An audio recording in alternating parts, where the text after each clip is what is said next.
Good Monday morning. We are going to use this Google Doc to try and facilitate signing up for observations for EDEL 155. This particular calendar is just for the dates leading up to the 4th of October when you must have your first formal lesson observation completed by. So in this calendar, you can see the dates leading up to the due date. You can also see a row that indicates which school I'm going to be in. Please keep in mind, Summit and Fleming are close together. I can get back and forth between those two schools in like 5 minutes easily, 5 to 10 minutes between observations. I cannot, though, get from Summit or Fleming to Milton in that amount of time.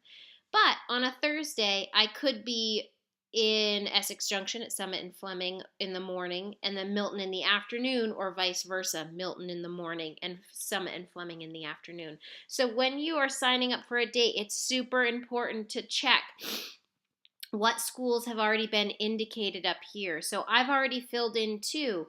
One of your peers has already scheduled an observation. That's Autumn, so she's at Summit. So Tuesday the 18th, I'm going to be between Summit and Fleming. It is a half day, so I can't feasibly get to Milton.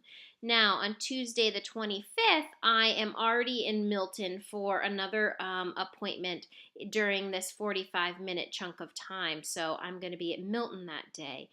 Beyond that, it's up to you all to get in here and indicate and fill in my schedule, and we'll go from there. I'll communicate with people if for some reason you're not able to figure out this calendar. So you'll notice that the calendar goes on to 2 days. Note there are only 2 afternoons in the next 1, 2, 3 weeks where I'm available for observations. You're only there in the schools Thursday afternoons, and I am doing a presentation back at UVM for our full-time student teachers on one of those Thursday afternoons. So if you are in a classroom and you know you're going to need an afternoon slot, you need to get in here and reserve that promptly.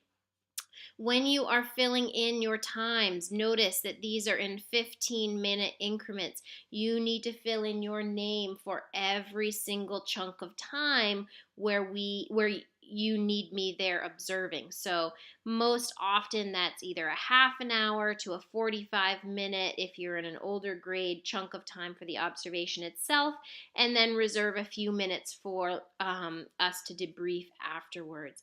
Please, when you're filling this in, I cannot transport myself from one place to the next automatically. So you need to leave a few minutes between the end of one observation to the start of the next. If you have any questions or are wondering about a time to schedule, please do be in touch with me and we can work through it.